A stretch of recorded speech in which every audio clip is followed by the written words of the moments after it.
ሰላም እንዴት ናችሁ?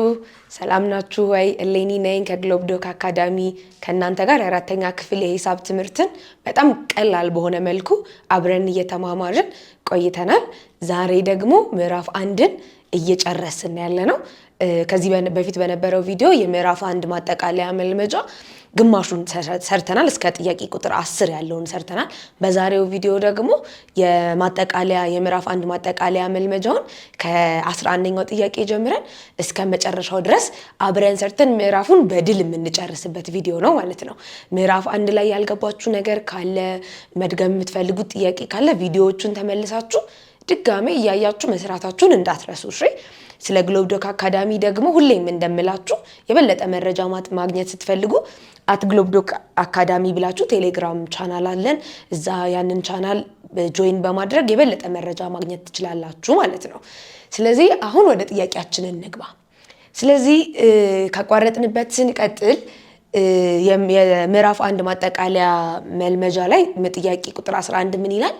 የተሰጡን ቁጥሮች አሉ። እነዚህ ቁጥሮች የፈረንጅ የአውሮፓውያን ቁጥሮች ናቸው አይደለ? እነዚህን ቁጥሮች የአውሮፓ ቁጥሮች እነዚህን የግሪጎሪያን ቁጥሮች ወደ ኢትዮጵያ ቁጥር ቀይራችሁ ጻፉ ነው የሚለው። ከዚህ በታች በአሃዝ የተጻፉትን ሙሉ ቁጥሮች ወደ ምን ቀይሩ? ወደ ኢትዮጵያ ቁጥሮች ቀይሩ። እነዚህ ቁጥሮች በምዕራፍ 1 ንዑስ ምዕራፍ 1.7 ላይ እንዳየነው ምንድነው የሚባሉት? እነዚህ የኛ ቁጥሮች የኢትዮጵያ ቁጥሮች አይደሉም። ስለዚህ እነዚህን ቁጥሮች የተሰጡንን ቁጥሮች ወደ ኢትዮጵያ ቁጥር መቀየር ነው የመጀመሪያው ጥያቄያችን። ስለዚህ ስለ ኢትዮጵያ ቁጥሮች ደግሞ ስናስታውስ ምን ትዝ ይለናል? 19 መሰረታዊ ቁጥሮች አሉን። ስንት መሰረታዊ ቁጥሮች አሉን? እንዳትረሱት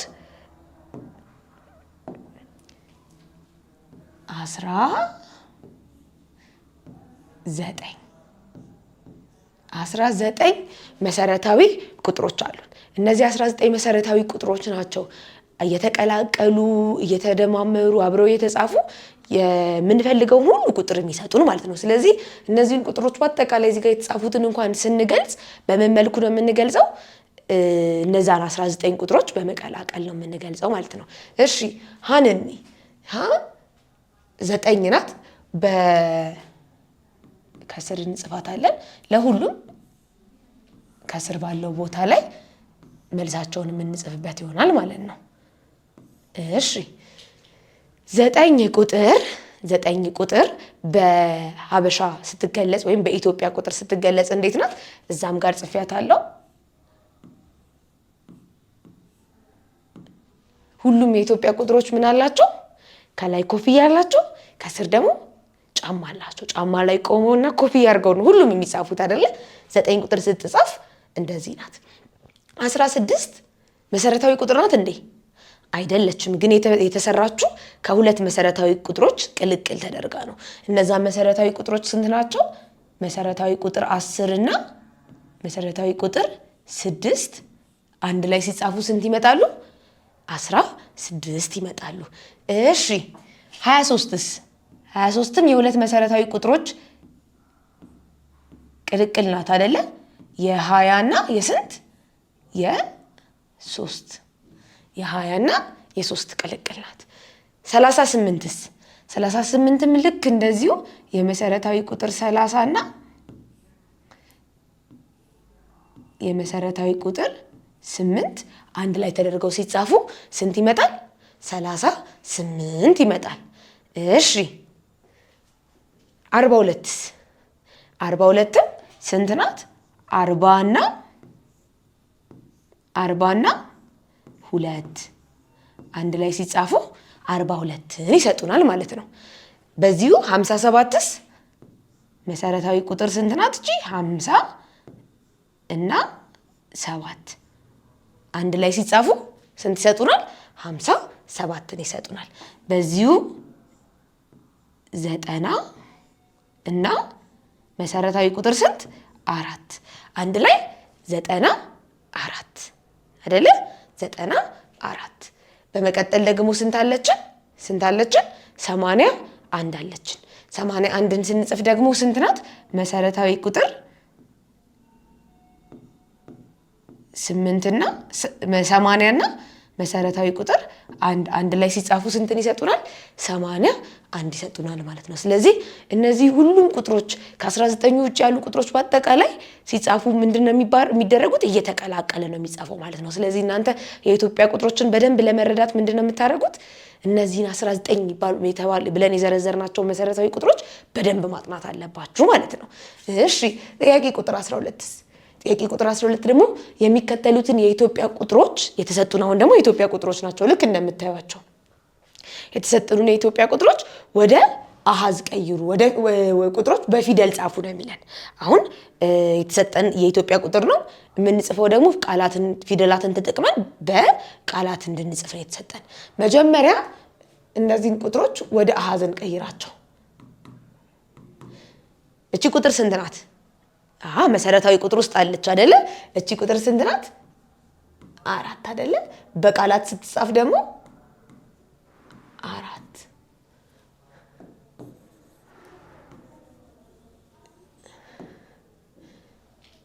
4 እሺ ለደግሞ ሁለት ቁጥሮች ናቸው አይደለ? ሁለት መሰረታዊ ቁጥሮች አንድ ላይ ስንት ናት? እቺ ስንት ናት? 10 እቺስ ስንት ናት? 5 15 በቃላት ስትጻፍ ደግሞ 15 እሺ ሐመርዋስ አሁንም ስንት አለችን? 30 አለችን እና 5 35 እቺም ስትጻፍ ስንት ትመጣለች? 35 እሺ መም ሁለት ቁጥሮች ናቸው ያሉን። እነዚህ ሁለት ቁጥሮች ስንት ናቸው? 20 እና 4 ቁጥሮቹ ሲጻፉ ስንት ይመጣሉ? 20 እና 4 በቃላት ደግሞ ሲጻፉ 24 ያው በዚህ መልኩ ከሀ እስከ መ ያሉትን ሰርተን ጨርሰናል። በቀጣይስ ጥያቄ ቁጥር 12 ይቀጥላል። እሺ ስንት ናት? እቺ ስንት ናት? 60 እቺ ስንት ናት? 3 አንድ ላይ ሲጻፉ 63 በቃላት ደግሞ ሲጻፉ 63 እሺ በመቀጠል እቺ ስንት ናት? 80 እቺ ስንት ናት? 7 አይደለ? 87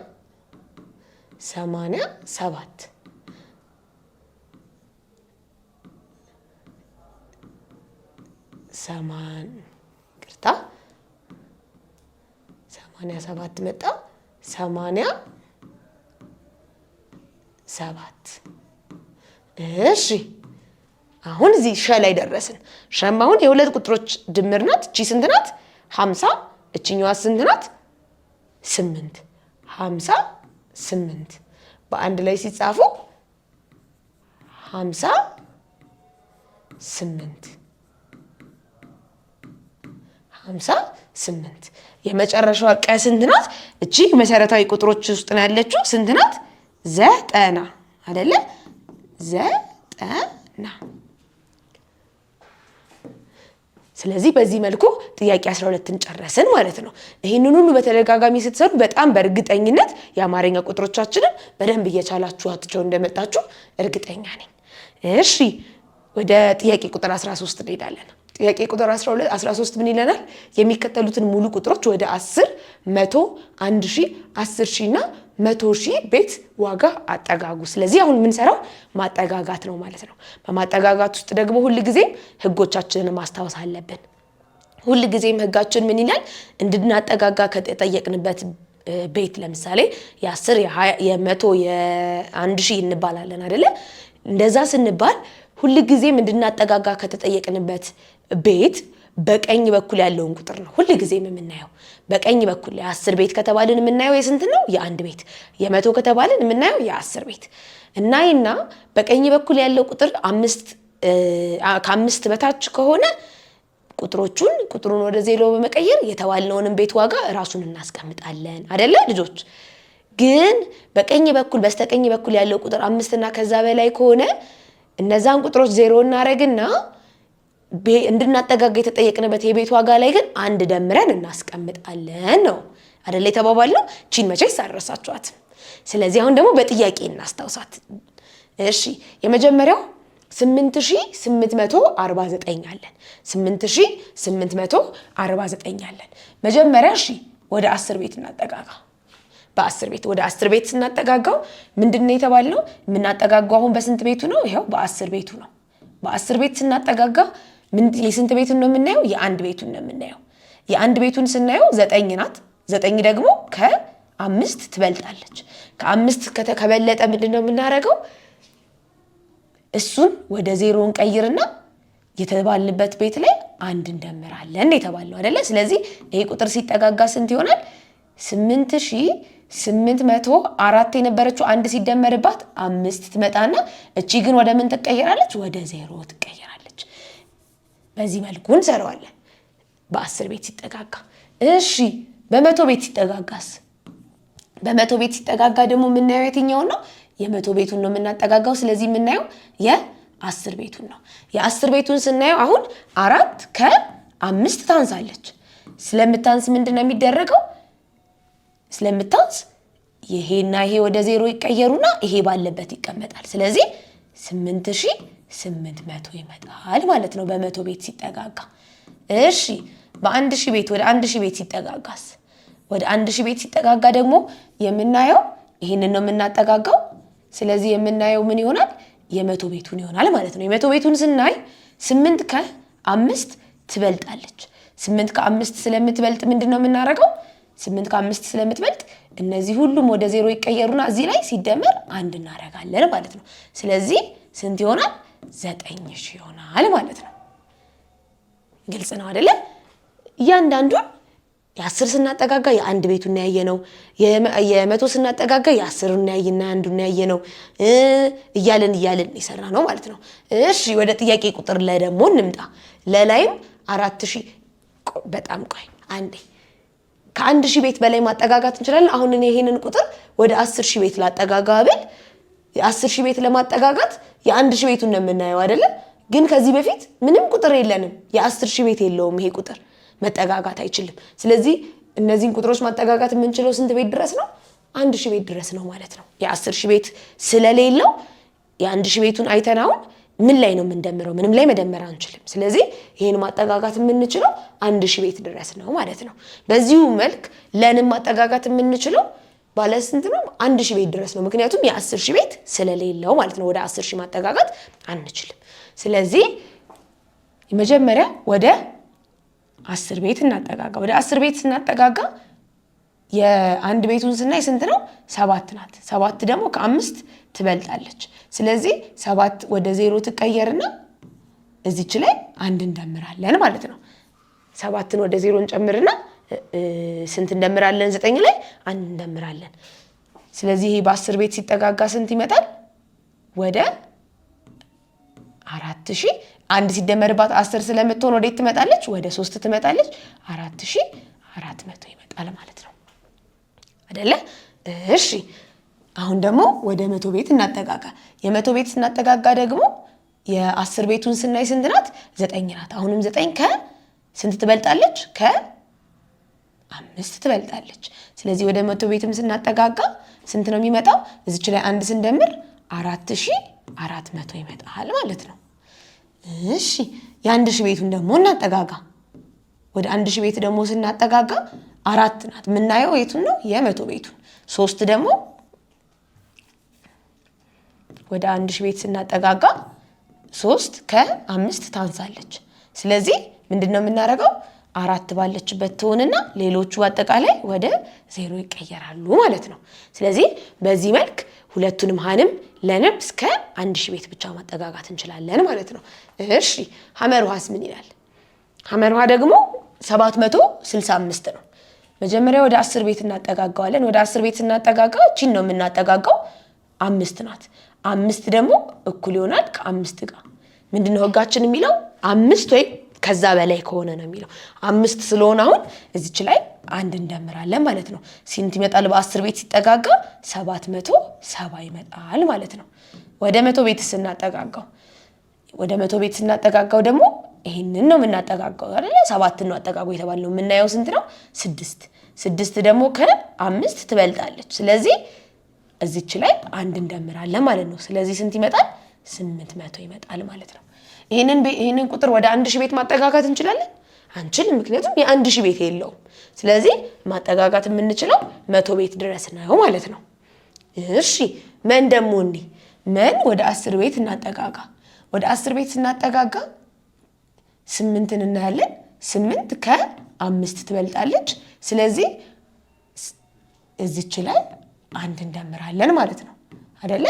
45600 ስንት ይሆናል? 40 ይሆናል ማለት ነው። እቺ ወዴት ነው የምትቀየረው? ወደ 0 አይደለ? እሺ ወደ 100 ቤት ደግሞ እናጠጋጋ። ወደ 100 ቤት ስናጠጋጋ ደግሞ ይሁን 100 ቤት ማለት 6 ናት። ምንድነው የምናደርገው? የ10 ቤቱን እናያለን። የ10 ቤቱን ስናይ ስንት ነው? 3 ከ5 ታንሳለች። ስለዚህ ይሄና ይሄ ወደ 0 ይቀየሩና እቺ ባለችበት ራሷ ትጻፋለች ማለት ነው። ስለዚህ ስንት ይመጣል? 45600 ይመጣል ማለት ነው። እሺ ወደ 1000 ቤት ስናጠጋጋ ወደ 1000 ቤት ስናጠጋጋ የምናየው ስንት ነው? 1000 ቤት ከሆነ ደግሞ የምናየው የ100 ቤቱ ነው። የ100 ቤቷ 6 ናት፣ ከ5 ትበልጣለች። ስለዚህ ይሄንን 0 እናረግና እዚች ላይ አንድ ደምረን ሲደመር አንድ እናረግና ስንት ይመጣል? 6 ይመጣል ማለት ነው። ስለዚህ 46000 ይሆናል ማለት ነው ሲጠጋጋ በ1000 ቤት። በ10000 ቤት ማጠጋጋት እንችላለን? አዎ እንችላለን፣ ምክንያቱም የ10000 ቤት ዋጋ አለው። በ10000 ቤት ደግሞ ስናጠጋጋ አሁን እዚህ ጋር ነው የምናጠጋጋው። የምናየው ይሄንን ነው።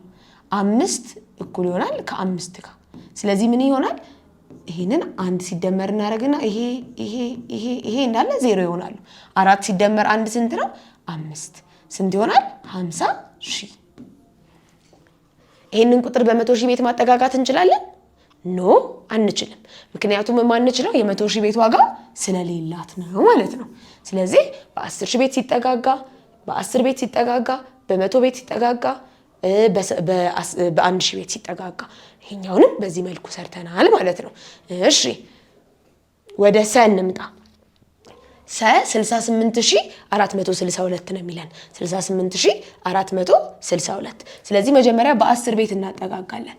በ10 ቤት ስናጠጋጋ የአንድ ቤቷ ስንት ናት? ከ5 ታንሳለች። ስለዚህ እቺ ወደ 0 ትቀየርና እቺ ባለችበት ትጻፋለች።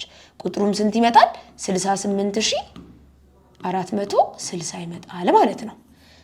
እሺ ወደ 100 ቤት ስናጠጋጋ ደግሞ ይሄንን ነው የምናጠጋጋው። የምናየው 6ን ነው። 6 ደግሞ ከ5 ትበልጣለች። ስለዚህ እቺም 0 ትሆንና እዚህ ላይ ግን አንድ ደምረን 5 ትሆናለች ማለት ነው። ቁጥራችንም 68500 ይመጣል ማለት ነው። እሺ ወደ 1000 ቤት ስናጠጋጋስ? ወደ 1000 ቤት ስናጠጋጋ ደግሞ እቺን ነው የምናጠጋጋው። የምናየው ግን እቺን ነው። 4 ደግሞ ከ5 ታንሳለች። ስለዚህ ምንድነው የምናደርገው? ይሄም 0 እና እቺ ባለችበት ትቀመጣለች። ቁጥራችንም ስንት ይሆናል ሲጠጋጋ? 68000 ይሆናል ማለት ነው። ወደ 10000 ቤት ማጠጋጋት እንችላለን? አዎ እንችላለን፣ ምክንያቱም የ10000 ያለው የ10000 ስናደርግ ደግሞ እቺን ነው የምናጠጋጋው። 6 ነው የምናጠጋጋው። 8ን ስናያት ስንት ናት? ከ5 ትበልጣለች። ከ5 ከበለጠ ደግሞ እቺም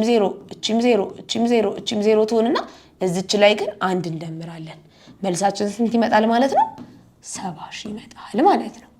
ወደ 100000 ቤት ግን ይሄንን ቁጥር ማጠጋጋት አንችልም፣ የ100000 ቤት ስለሌለው ማለት ነው። እሺ ረጋ እንሂድ። አሁን ስናየው ራሱ 500000 ቤት አለው። ስለዚህ እስከ መጨረሻው ድረስ እናጠጋጋለን ማለት ነው። በመጀመሪያ የ10 ቤቱን እናጠጋጋ። የ10 ቤቱን ለማጠጋጋት 5 ናት። 5 እኩል ይሆናል 5። ስለዚህ ምን እናደርጋለን? እቺ ወደ ዋጋ የ5 ዋጋ ወደ 0 ትቀየርና እቺ ራሷ 4 ትጻፋለች። አንድ ይደመርባትና 5 ትጻፋለች ማለት ነው። ቁጥራችን ስንት ይመጣል? 582750 ይመጣል ማለት ነው። ወደ 100 ቤት ስናጠጋጋ ወደ 100 ቤት ደግሞ ስናጠጋጋ የ100 ቤቱን ስናጠጋጋ 4 ነው የምናየው። 4 ከ5 ታንሳለች አይደለ? 4 ከ5 ታንሳለች። ስለዚህ ምን እናደርጋለን? እቺም 0 ይሁንና 7 ባለችበት ትቀመጣለች። ስለዚህ ቁጥራችን 582700 ይመጣል ማለት ነው። እሺ ወደ 1000 ቤት ደግሞ እናጠጋጋ። ወደ 1000 ቤት ስናጠጋጋ ይሄው ይሄንን ነው የምናየው። 7 ናት የመቶ ቤታችን አይደል? 7 የመቶ ቤቱን ስለምናይ 7 ደግሞ ከ5 ትበልጣለች። ስለዚህ ምንድነው የሚሆነው? እቺም 0 እቺም 0 እቺም 0 ተውና እዚች ላይ ግን አንድ እንደምራለን።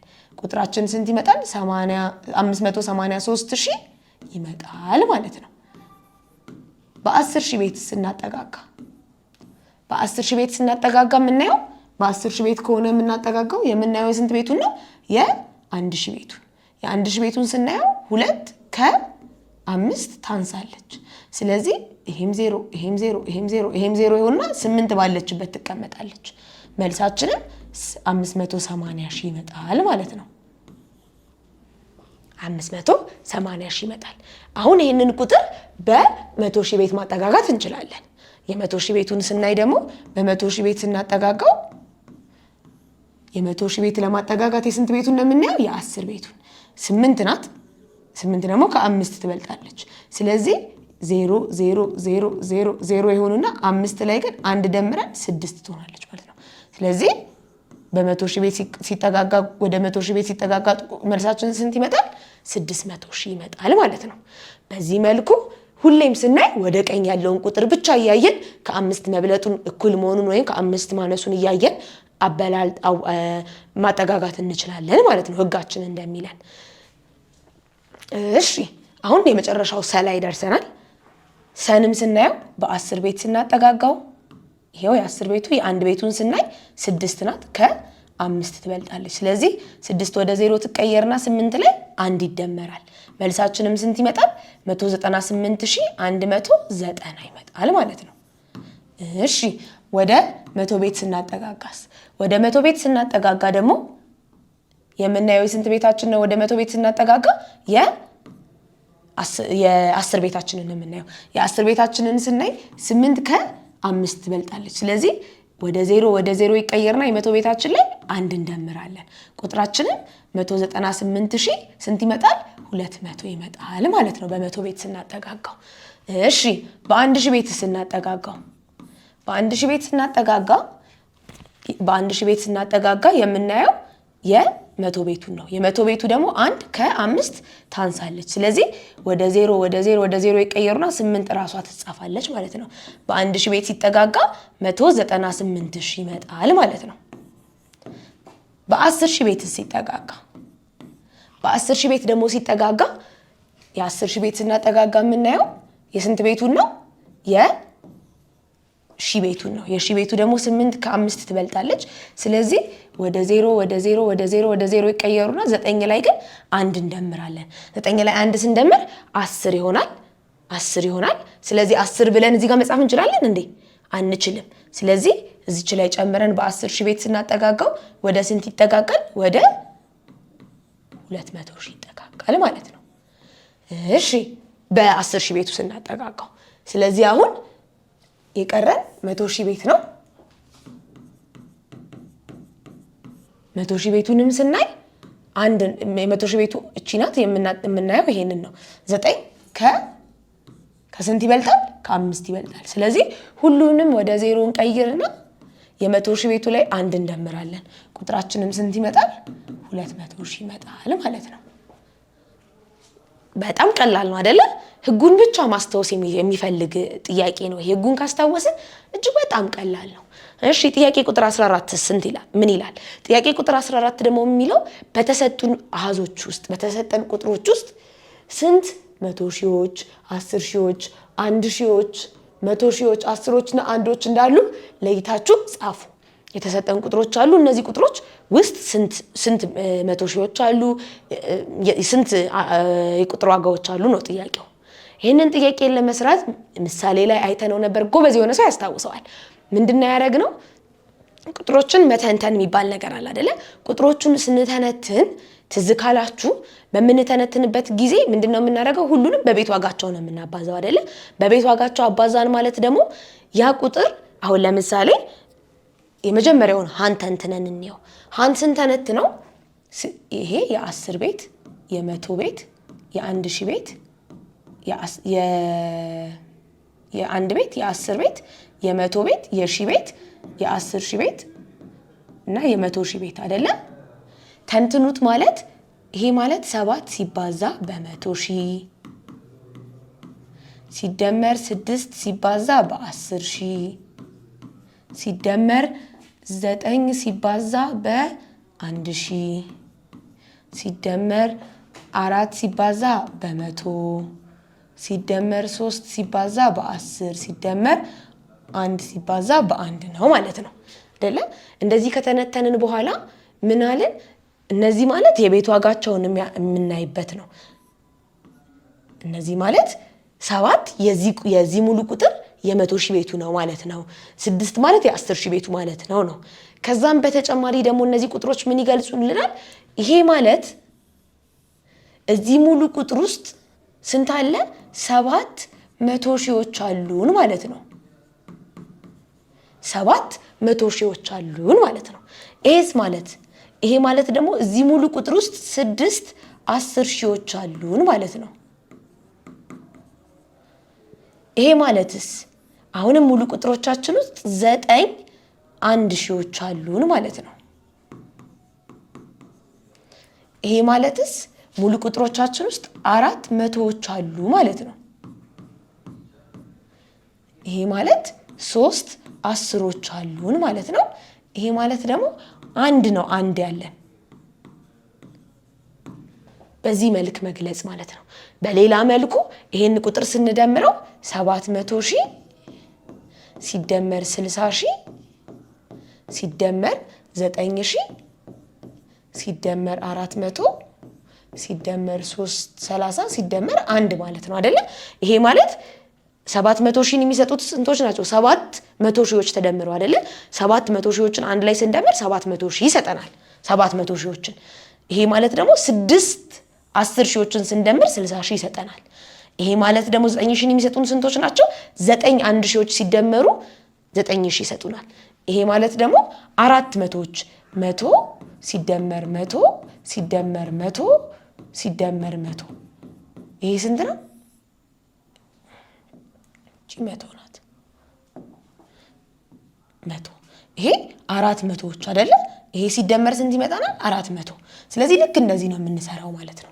400ዎች ይሄ ደግሞ 30 የሚሰጡን 3 10ዎች 10 ሲደመር 10 ሲደመር 10 3 10ዎች ሲደመሩ 30 ይሰጡናል። አንድ ጊዜ ማንኛውም ቁጥር በአንድ ሲባዛ ራሱ ቁጥሩ ነው አይደለ? አንድ ነው። አንድ ነው ያለን። በዚህ መልኩ እንዘረዝረዋለን ማለት ነው። ግልጽ ነው አይደለ? በዚህ መልኩ እንዘረዝረዋለን ማለት ነው። አሁን ደግሞ ለን እንስራ። ለን ለመስራት ትንሽ ቦታ ስለሚጠበን ይሄንን እናጠፋለን። ለደሞ ይሄው የ100 ሺህ ቤት የ10 ሺህ ቤት አይደለ? 8 ሲባዛ በ100 ሺህ ሲደመር 0 ሲባዛ በ10 ሺህ ሲደመር 1 ሲባዛ በ1 ሺህ ሲደመር 2 ሲባዛ በ100 ሲደመር 0 ሲባዛ በ10 ሲደመር 9 ሲባዛ በ1 ይሄ ማለት 800 ሺህ ሲደመር ማንኛውም ቁጥር ሲባዛ 0 ነው ሲደመር 1000 ሲደመር 200 ሲደመር እቺ ማንኛውም ቁጥር በ0 ሲባዛ 0 ነው ሲደመር 9 ይሄ ማለት 800 ሺህን የሚሰጡን ስንት ናቸው? 800 ሺዎች ተደምረው ነው። የ10 ሺህ ያለን ምንም የ10 ሺህ የለንም 0 ነው። እሺ 1000ስ 1 ሺህ ነው ያለን።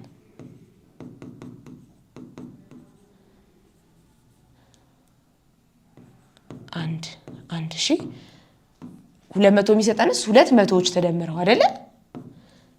የ10 ቤት አለን ምንም የለንም 0 ነው። 9ስ 9 አንዶች ተደምረው ነው። 9 አንዶች ሲደመሩ አንድ ላይ ስንት ይሰጡናል? 9ን ይሰጡናል ማለት ነው። ስለዚህ በዚህ መልኩ መጀመሪያ እንተነትናለን። ስንተነትን እዚህ ጋር ያሉት ቁጥሮች ስንት መቶ ሺዎች እንዳሉን ይነግሩናል። ይሄ 800 ሺዎች አሉን። 0 ምንም 10 ሺህ የለንም። ይሄ 1 ሺህ ያለን። ይሄ 200ዎች አሉን። ከፊት ያሉት ቁጥሮች ልክ ከኋላ ያሉት ቁጥሮች የስንት ቤት እንደሆነ እንደሚያመለክቱ ሁሉ ከፊት የምንጽፋቸው ቁጥሮች ደግሞ ስንት መቶዎች፣ ስንት 10ዎች፣ ስንት 1 ሺዎች እንዳሉን ይነግሩናል ማለት ነው። በጣም ጥሩ። አሁን ሐመር ውሃና መን ስንሰራ ደግሞ የበለጠ ግልጽ ይሆናል። እሺ ይሄን ቁጥር እንተንትነው መጀመሪያ። ይሄን ቁጥር ስንተነትነው 9 ሲባዛ በ100 ሺህ ሲደመር 3 ሲባዛ በ10 ሺህ ሲደመር 7 ሲባዛ በ1 ሺህ ሲደመር 6 ሲባዛ በ100 ሲደመር 4 ሲባዛ በ10 ሲደመር 5 ሲባዛ በ1። ይሄ ማለት የሚነግረን 900 ሺህ አለን ሲደመር 30 ሺህ አለን ሲደመር 7 ሺህ አለን ሲደመር 600 አለን ሲደመር 40 አለን ሲደመር 5 አለን። ይሄ ማለት ልክ እንደነገርኳችሁ ይሄ 900 ሺዎች አሉን። ይሄ ማለት 3 10 ሺዎች አሉን። ይሄ ማለት 7 1 ሺዎች አሉን። ይሄ ማለት 6 መቶዎች አሉን። ይሄ ማለት 4 10ዎች አሉን። ይሄ ማለት 5 አንዶች አሉን። ምክንያቱም 900 ሺዎች አንድ ላይ ሲደመሩ 900 ሺህ ይሰጡናል። 3 10 ሺዎች ሲደመሩ 30 ሺህ ይሰጡናል። በዚህ መልክ ማረጋገጥ እንችላለን ማለት ነው። መን ደግሞ እንየው። መን ሲተነተን የ100 የ10 የ1 አይደለ? 8 ጊዜ 100 ሲደመር 9 ጊዜ 10 ሲደመር 3 ጊዜ 1። ይሄ ማለት 800 ሲደመር 90 ሲደመር 3 አይደለ? ስለዚህ ይሄንን ካየን በኋላ መጀመሪያ ስናይ ይሄ ማለት 8 መቶዎች፣ ይሄ ማለት 9 10ዎች፣ ይሄ ማለት 3 አንዶች። 8 መቶዎች አንድ ላይ ሲደመሩ 800 ይሰጡናል። 9 10ዎች አንድ ላይ ሲደመሩ ብዛታቸው 9 የሆኑ 10ዎች አንድ ላይ ሲደመሩ 90 ይሰጡናል። 3 አንዶች ሲደመሩ ደግሞ 1 ሲደመር 1 ሲደመር 1 ስንት ይሰጠናል? 3 ይሰጠናል ማለት ነው። በዚህ መልኩ የእያንዳንዳቸው ቁጥሮች ውስጥ ስንት አስሮች፣ አንዶች፣ መቶዎች፣ ሺዎች እንዳሉ መዘርዘር እንችላለን ማለት ነው። እሺ አሁንም ሰን እንየው ደግሞ። ሰ ሲተነተን ስንት ይመጣል? 1 ሲባዛ በ1 ሺህ የሺ ቤት ስላለው የ100 የ10 የ1 ሲደመር 8 ሲባዛ በ100 ሲደመር 9 ሲባዛ በ10 ሲደመር 7 ሲባዛ በ1። ይሄ ማለት 1 ሺህ አለን።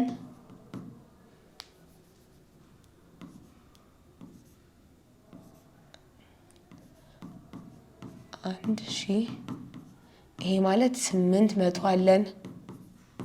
ይሄ ማለት 9 10 አለን፣ አስሮች አሉ። ይሄ ማለት 7 አንዶች አሉ። በጣም ቀላል ነው አይደለ?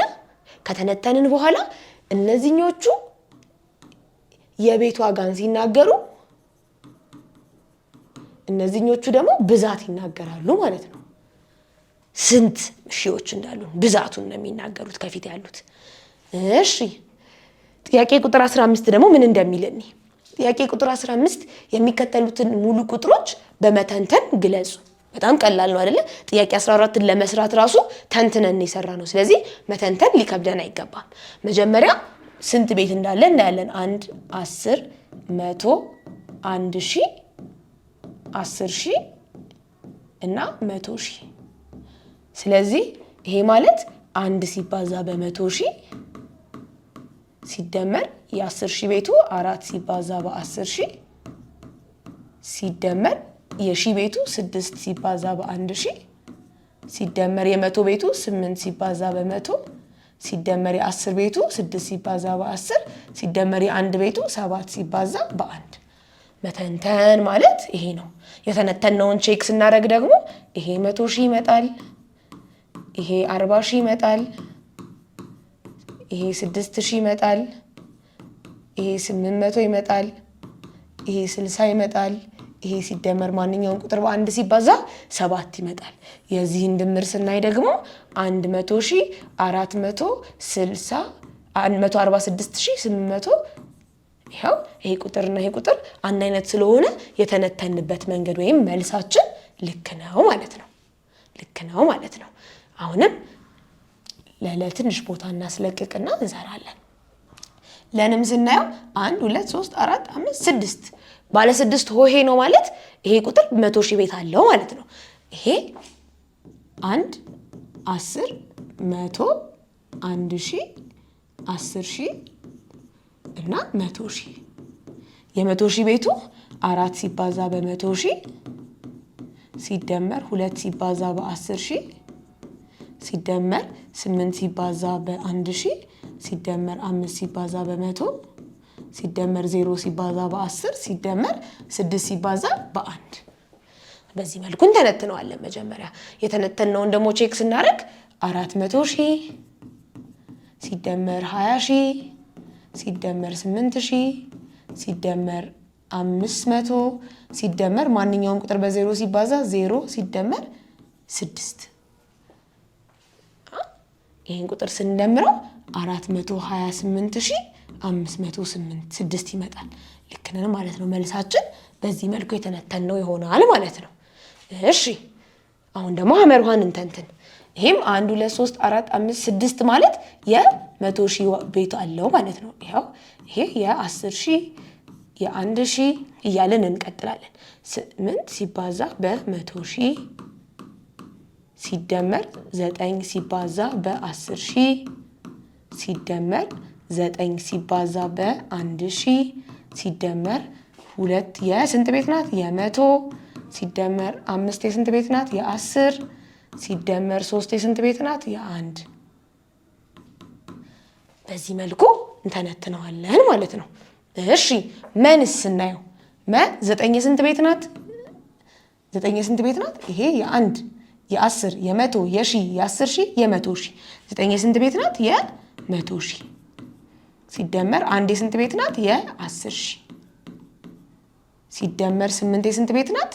የ1,000 ሲደመር 5 የስንት ቤት ናት? የ100 ሲደመር 3 የስንት ቤት ናት? የ10 ሲደመር 2 የስንት ቤት ናት? የ1 በዚህ መልኩ ተንትነን ጨርሳለን ማለት ነው። እሺ ጥያቄ ቁጥር 16 ደግሞ ምንድነው የሚለው? ጥያቄ ቁጥር 16 ደግሞ ሁለት ነገር ነው የሚጠይቀን። ቀጥሎ በመተንተን የተዘረዘሩትን ቁጥሮች ምንድነው የምናደርገው? መጀመሪያ የሚወክላቸውን ቁጥር እንጽፋለን። የሚወክላቸውን ሙሉ ቁጥር እንጽፋለን። ከዛ በኋላ የጻፍነውን ቁጥር ደግሞ በቤት ዋጋ ሰንጠረዥ ውስጥ እናስቀምጣለን። በቤት ዋጋ ሰንጠረዥ ውስጥ እናስቀምጣለን። መጀመሪያ የተተነተነውን ቁጥር እንድፈነው። ይሄ ማለት ስንት ነው? 80,000 አይደለ? ሲደመር ይሄ ማለት 7,000 ሲደመር ይሄ ማለት 700 ሲደመር ይሄ ማለት 40 ሲደመር ይሄ ማለት 3 በሌላ ደግሞ አሰራር ይሄንን ስንደምረው ስንት ይመጣል?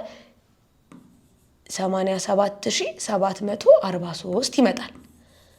ይሄ ቁጥራችን አሃዛችን ይሄ ነው። በሌላ በኩል ደግሞ ምን ብያችኋለሁ? እነዚህ እዚህ ጋር የተጻፉት እነዚህ ቁጥሮች የቤት ዋጋ ይገልጻሉ አይደለ? እነዚህ ቁጥሮች የቤት ዋጋ ይገልጻሉ። ከፊታቸው ደግሞ ያሉት ብዛት ይገልጻሉ ብያለሁ አይደለ? ስለዚህ እነዚህ ቁጥሮች የቤት ዋጋ የሚገልጹ ከሆነ ይሄንን ቁጥር ስንጽፈው 3 የስንት ቤት ናት ማለት ነው? የ1 ቤት ናት ማለት ነው። 4 የስንት ቤት ናት ማለት ነው? የ10 ቤት ናት ማለት ነው። 7 የስንት ቤት ናት ማለት ነው? የ100 ቤት ናት ማለት ነው። ሌላኛዋ 7 የስንት ቤት ናት? የ1,000 ቤት ናት ማለት ነው። ሌላኛዋ 8 የስንት ቤት ናት? የ10,000 ቤት ናት። ይሄ ቁጥርና ይሄ ቁጥር እኩል ነው አይደለ? ስለዚህ በዚህ መልኩ መግለጽ እንችላለን ማለት ነው። ሁለተኛው ጥያቄ ደግሞ እዚህም ጋር ሰርተነዋል። በቤት ዋጋ ሰንጠረዥ አስቀምጡ ነው የሚለን። የቤት ሰንጠረዣችንን ስንሰራ መጀመሪያ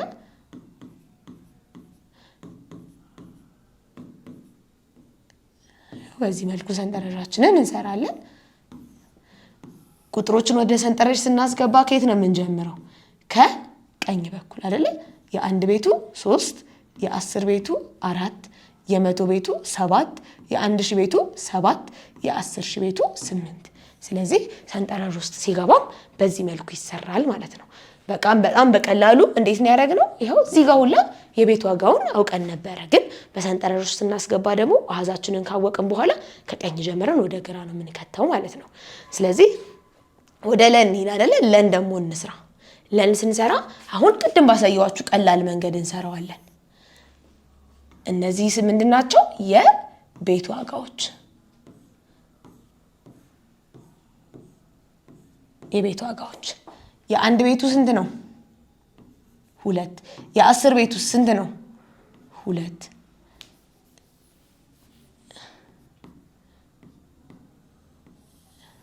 የአንድ ቤቱ ስንት ነው? 2 ነው።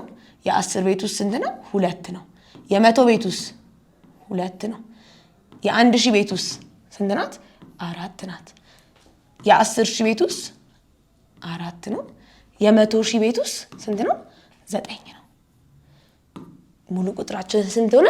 944222 ሆነ ማለት ነው። ሰንጠረዣችን ውስጥ ስንከተው ደግሞ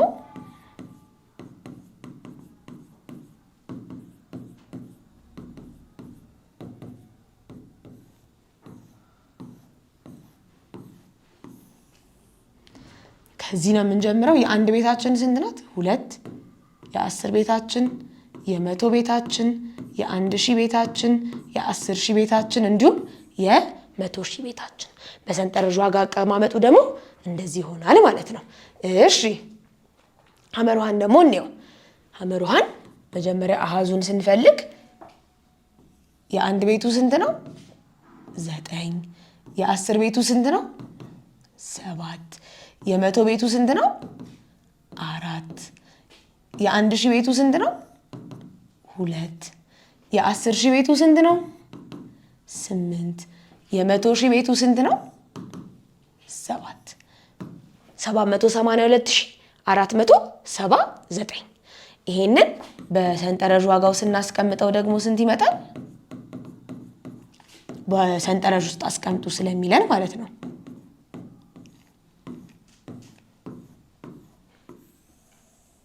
የአንድ ቤቱ 9፣ የ10 ቤቱ 7፣ የ100 ቤቱ 4፣ የ1000 ቤቱ 2፣ የ10000 ቤቱ 8፣ የ100000 ቤቱ 7 ሰንጠረዥ ውስጥ ስናስገባው በዚህ መልኩ ይሆናል ማለት ነው። እሺ አሁን ደግሞ ምንም ስናይ የአንድ ቤቱ ስንት ነው? 4። የ10 ቤቱ 6። የ100 ቤቱ 4 አራራኳችሁ አይደለ? 4። እሺ የ1000 ቤቱ 1። የ10000 ቤቱ ቤቱ ስንት ነው? 4። ከዛ የ100000 ቤቱ ስንት ይመጣል?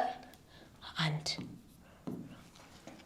ሰንጠረዣችን ውስጥ ስናስቀምጠው አሃዛችን ስንት ሆነ? 141464 ሆነ ማለት ነው።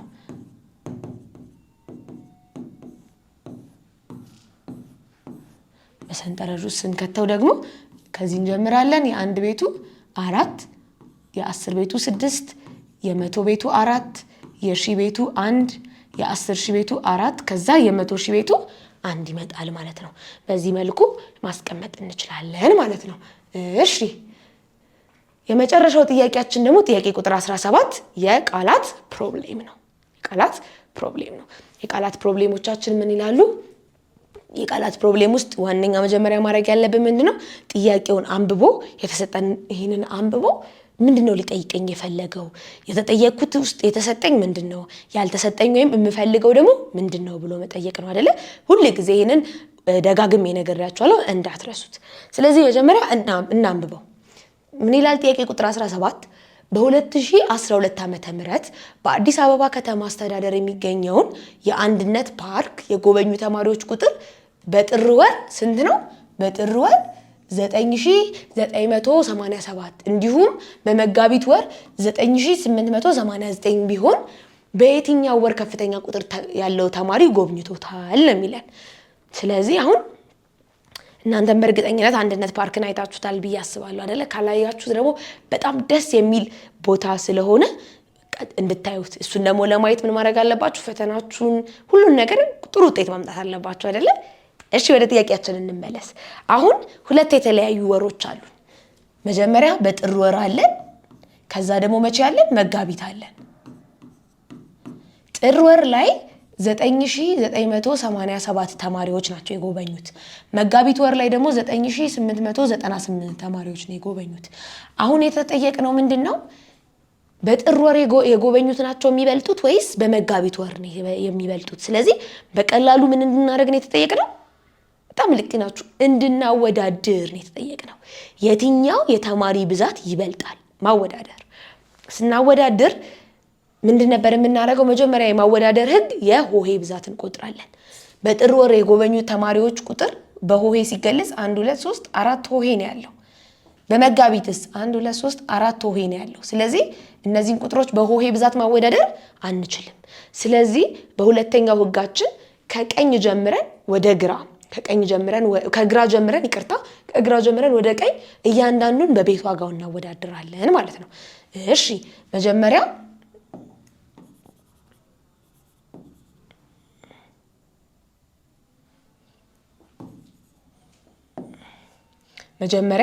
9ን እናወዳደር። በግራ በኩል ያለው የ1000 ቤታቸው 9 እና 9 እኩል ናቸው፣ ማወዳደር አንችልም። እሺ በሁለተኛው የዚህ 9 ነው፣ የዚህ 8 ነው። አሁን ማወዳደር እንችላለን? አዎ እንችላለን። የ100 ቤት ዋጋው የጥር ወሩ 9 ሲሆን የመጋቢት ወሩ 8 ነው። 9 ደግሞ ከ8 ይበልጣል። ስለዚህ በአጠቃላይ ስናየው በጥር ወር የጎበኙት የተማሪዎች ቁጥር መጋቢት ወር ከጎበኙት የተማሪዎች ቁጥር ይበልጣል ማለት ነው። ስለዚህ በየትኛው ወር ከፍተኛ ቁጥር ያለው ጎብኚ ተመዘገበ ሲባል በየትኛው ወር ነው መልሱ የሚሆነው? በጥር ወር ነው ማለት ነው። በጥር ወር ነው ማለት ነው። ጥያቄ ቁጥር 17 የምዕራፍ 1 ማጠቃለያ መልመጃ የመጨረሻው ጥያቄ ስለነበረ ምዕራፍ 1ን በዚህ ሁኔታ ጥያቄውን በአጠቃላይ ሰርተን ጨርሰናል ማለት ነው። ስለዚህ ለራሳችን መጀመሪያ በደንብ እናጨበጭባለን። አሁን ምዕራፍ 1ን በድል ስለጨረስን በሚቀጥለው የምንገናኘው ምዕራፍ 2ን ጀምረን ነው ማለት ነው። ስለዚህ ምዕራፍ 1 ላይ ምንም አይነት ጥያቄ ካላችሁ ያልገባችሁ ነገር ካለ ምን ታደርጋላችሁ? ቪዲዮዎቹን መልሳችሁ ታያላችሁ ማለት ነው። በጣም ጎበዞች፣ ምዕራፍ 1ን ከኔ ጋር አብራችሁ የጨረሳችሁ ብራቮ ጎበዞች። ምዕራፍ 2ን ደግሞ አብረን በሌላ ጊዜ እናያለን ማለት ነው። ለዛሬ ግን ቻው፣ ሰላም ሁኑ።